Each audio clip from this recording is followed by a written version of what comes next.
This is the Hidden Killers podcast with Tony Brueski. Featuring retired FBI Special Agent Jennifer Coffindaffer. Really disturbing, the mom, Chad's mom, taking the stand. Let's just take a look at our first clip of her talking about meeting Lori for the very first time. 2019. Did you and Jack travel to Idaho? We did. Did you meet with Chad at a Texas Roadhouse Yes. in Idaho Falls? Yes. Was it dinner time, lunchtime? Dinner time. Okay. Now you, Jack, met Chad at the Texas Roadhouse. Was somebody else there? Yes. Who was that? Lori Vallow. Had you ever met Lori Vallow before? No.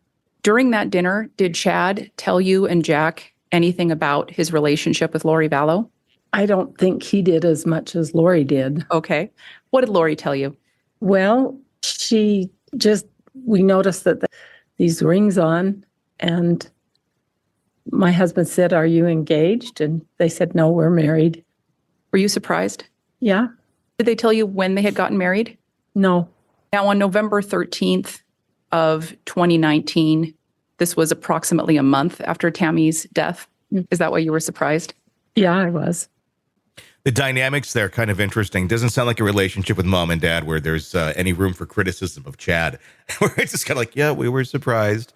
We got a blooming onion. We called it a day. You gotta wonder, what's your reaction to that? That she found out and it was just kind of like, yeah, well, they got married. I know that is a thing in LDS to get married rather quickly when they believe God tells them this is the right thing. Mm-hmm. Yeah, I think that, to me, when I saw her testimony, it seems like she's definitely sort of holding back. I mean, her true emotions, that it was very calculated, her minimal responses. And but the good thing was the prosecution got out of her. It was only a month later. Mm-hmm. And this is from his mom. So this witness is very credible. And so I think the prosecution put on somebody that is irrefutable to the jury, believing her. Some pretty damning testimony that we're about to hear. This is when Lori opens up more about her family and some very interesting information about Tylee. Let's take a look. Okay. Did Chad or Lori tell you anything about whether or not Lori had been married before? Chad didn't. Did Lori? Yes. What did Lori tell you? Oh, that she'd been married before? Yes. Well, she just said that her husband had recently died. Did she say how he had died? Heart attack. When Lori said that her husband had died of a heart attack, what did Chad say, if anything? I don't remember any specific mention. Okay. And did Lori or Chad say anything about whether or not Lori had children? She said she had a daughter that had died. Do you remember how old that daughter was? She didn't say a date. Did she say anything about whether or not she had a young son? No. When Lori said that her daughter died, did Chad say anything that you recall? No, I don't think. At the end of that dinner, did you believe that Lori had a daughter who had died? Yes.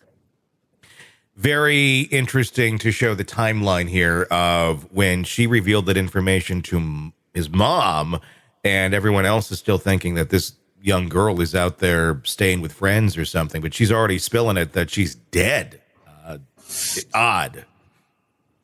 Yeah, it's beyond odd, Tony. I mean, I think they were telling the mom the truth. Well, obviously they told the mom the truth when they weren't showing the truth to anyone else. So, I think this was really mooted yet powerful testimony, meaning it wasn't dynamic in a sense because she was so quiet and unemotional, but it got through the messages, particularly the one you just pointed out, which is that time lapse that she admitted it to them.